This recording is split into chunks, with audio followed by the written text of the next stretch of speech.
Saya memahami konsep ekonomi yang sangat berbeda dengan pengelolaan negara ini saat ini. Jadi mohon maaf ya, bukan melawan sistem yang ada, tapi memang beda. Beda ini karena memang muscle knowledge-nya berbeda. Karena berbeda itulah menjadi tidak ada yang melihat bahwa ini peluang yang secara pribadi saya sudah manfaatkan dalam 3 tahun ini. Inilah peluang yang sesungguhnya. Prinsipnya saya mendukung bisnis UKM, dan kalau mendukung UKM maka sisi yang berlawanan, perusahaan yang berlawanan dengan UKM, perusahaan besar harus tutup semua. Apa yang di sisi berlawanan yang harus tutup? Yang harus tutup adalah state company. Benar, tutup semua BUMN dari 800 anak cucu cicit perusahaan BUMN, tinggalkan 50 saja yang dibagi dalam 5 holding besar. Lalu lepas BUMN dari lembaga kementerian jadi perusahaan terbatas pakai undang-undang PT. Tidak mungkin bisa UKM menang selama ada BUMN di bidang yang sama. UKM mau buat jamu misalnya, ternyata bahan bakunya impor salah satunya. Demi BUMN menang berbisnis, maka pemerintah ubah aturan yang boleh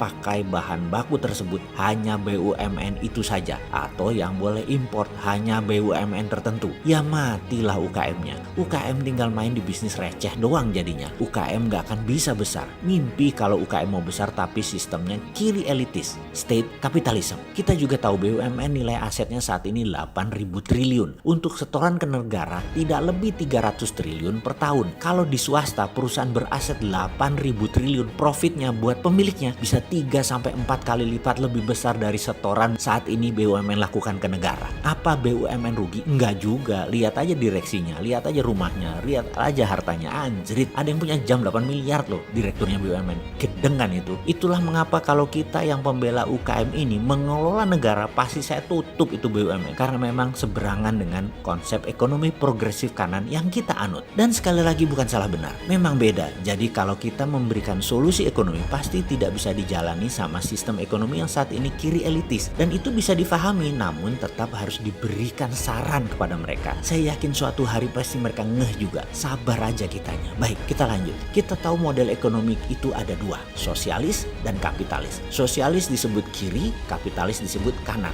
Gak mungkin digabungkan, yang ada hanya tunggu giliran berkuasa. Kedua pendulum ini berlawanan. Dalam sebuah pemerintahan tinggal pilih salah satu, tidak bisa dua-duanya dijalanin. Misalnya di Amerika, Partai Demokrat Amerika itu sosialis, heavy on government. Partai Republik itu kapitalis, heavy on private. Sosialis kiri saat ini di Indonesia pakai kiri elitis, yaitu pakai state capitalism. BUMN kementerian sebagai economic driven. Sementara kita kapitalis kanan bawah atau progressive right anti state capitalism. Baca berlawanan. Catat ya, bukan salah benar atau salah satu lebih baik. Bukan, kita juga anti kanan atas. Anti kapitalis atas itu begini, kita tahu bank itu pembiayaannya perlu jaminan, dan kita tahu hanya 3% manusia yang punya jaminan untuk bank bisa cairkan pinjaman tersebut, alias yang 97% tidak punya jaminan, jadi tidak bisa pinjam bank. Yang 3% ini adalah kapitalis kanan atas. Yang 97% adalah UKM kapitalis kanan bawah. Dengan sistem kanan atas tadi, kanan bawah tertekan, tidak punya cara pembiayaan. Jadi komunitas UKM yang 50 juta orang Indonesia ini terjepit kiri elitis BUMN dan terjepit kanan atas kapitalis monster yang menekan pakai regulator dan pejabat kapitalis. Inilah oligarki yang ada di Indonesia. Tapi kita semua percaya ekonomi tumbuh kalau kanan bawah kuat, dan ini harus diakomodir. Jurusnya kita sudah punya. Hanya pejabat negara saat ini menggunakan kiri atas elitis. Jadi UKM belum bisa apa-apa. Juga swasta kanan atas. Pemegang 80% ekonomi di luar BUMN. Walau hanya 3%, mereka ini oligarki saat ini. Kedepan kita harus ambil posisi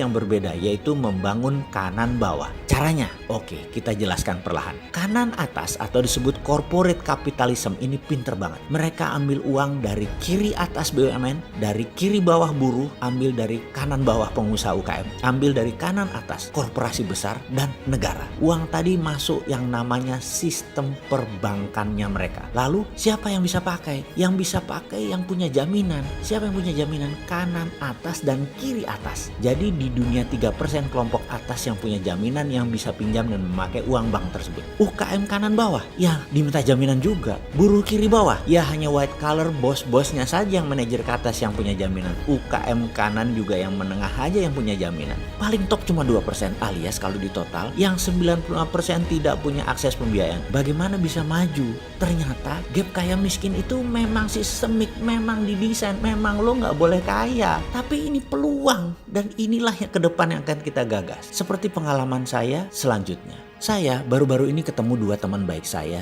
yang akan mendaftarkan perusahaannya untuk listing di Santara. Kebetulan tidak janjian, dalam kafe tersebut juga ada doktor filosofi bisnis yang selalu menjadi rujukan saya dalam mencari ilmu. Jadi kami berempat, satu meja. Tapi yang berbicara cuma 3. Sang filsuf, sahabat saya, Profesor Doktor ini hanya diam saja sebagai pemerhati. Satu orang teman saya adalah pebisnis taman bermain waterpark di wilayah Kuningan, Jawa Barat. Sedang mau menambah wahana patung lilin para presiden Indonesia dan dunia. Ada 8 patung siap untuk sarana edukasi di waterparknya. Yang berikutnya adalah teman baik saya yang akan mendaftarkan perusahaannya, yaitu dia memiliki 18 perusahaan ramen, 12 resto, bento di Jawa Barat, udah 30 tahun berbisnis kuliner. Memerlukan 15 miliar untuk bangun 4 outlet baru dengan menjaminkan 15% saham. Singkat dan padat pertemuan tersebut, mereka berdua pamit balik ke Cirebon dan balik ke Bandung. Saya berdua dengan sang profesor filsuf akhirnya. Dia pun berkata, "Lu gila ya, belum pernah kepikir saya bahwa ternyata filosofi Santara adalah consolidate BOP. Apa maksudnya bos? Bagi saya ini kalimat hanya segelintir orang yang paham. Hanya mereka yang baca ribuan buku kayaknya yang bisa update dengan kalimat yang dia katakan. Saya nggak terlalu paham." Begini katanya memulai wejangannya. Kaum kapitalis itu tidak pernah unorganized. Mereka selalu terkonsolidasi. Keuangannya selalu bisa dipusatkan sehingga kekuatan ekonomi di kaum kapitalis adalah solid. Top of pyramid di sisi strata ekonomi semua terpusat, semuanya terkonsolidasi. Top 3% manusia di piramid teratas tersebut menikmati 80% kaum bottom of pyramid atau BOP. Di sisi sini saya baru tahu arti BOP. Ternyata artinya adalah bottom of pyramid. Kita lanjut. Di bawah bagi kaum kapitalis jangan pernah terkonsolidasi. Oke, kaum di bawah, kaum BOP, bagi kaum kapitalis yang di atas selalu berpikir jangan pernah orang di bawah terkonsolidasi. Kalaupun terpusat jangan sampai ribuan, puluhan aja, kayak koperasi aja. Misalnya Kickstarter yang berusaha mencari dana bersama dan banyak lagi crowdfunding, namun belum merupakan konsolidasi bottom of pyramid. Bahkan si fintech masuk ke bawah bukan untuk konsolidasi tapi rentenir going retail, lebih lintah darat dari lintah darat. Sementara Santara itu membuat semacam bursa kelas UKM. Saya baru ngeh bahwa ini mengkonsolidasi ekonomi bawah yang memusatkan uang di bawah ke bawah. Hal ini bisa membuat gap kaya miskin mengecil. Ini solusi. Ini bukan anti kapitalis, tapi kapitalis diretailkan sehingga semua orang mendapat kesempatan. Ini luar biasa. Terus kamu mengecilkan barrier to entry. Orang tidak perlu invest 200 juta, 500 juta. Ini bisa investor dengan 5 juta, 10 juta bisa masuk membeli UKM. Ini anak SD, tukang ojek, kuli bangunan, portfolionya bisa masuk bahkan. Nah ini gila namanya. Dia komentar dengan semangat menyatakan begitu. Saya mencoba terus memahami filosofi bisnis Santara melalui ocehannya dan pakai ceritanya yang panjang. Spirit Santara memang menantang hegemoni kapitalis. Pakai filosofi baru, consolidate bottom of pyramid. Jadi apa kesimpulan cerita tadi? Santara adalah lembaga fintech mempertemukan investor kiri bawah dan kanan bawah bertemu dengan UKM kanan bawah. Saat ini Santara memiliki 120.000 investor yang berminat mencari UKM yang mereka akan invest portfolio keuangan mereka. Kami mengkategorikan investor tadi 3 kategori. Kategori A adalah 10 juta ke bawah, investor kategori B adalah 10 juta sampai 50 juta, dan investor C adalah 50 juta ke atas. Ternyata 80% adalah investor tipe B. Jadi kalau dihitung sederhananya saat ini di Santara, nominator investornya ada 4 triliun rupiah yang siap membantu dan berinvest di UKM. Untuk itu kita memerlukan UKM yang handal, yang sudah berbentuk PT, sudah ada omset, sudah ada profit, memiliki pembukuan dan SDM manajemen yang rapi. Bersama video ini kami juga mengharap Anda menjadi bagian dari Santara yang akan menjadi alternatif pembiayaan ala generasi digital yang bisa menjadi solusi keuangan masa depan.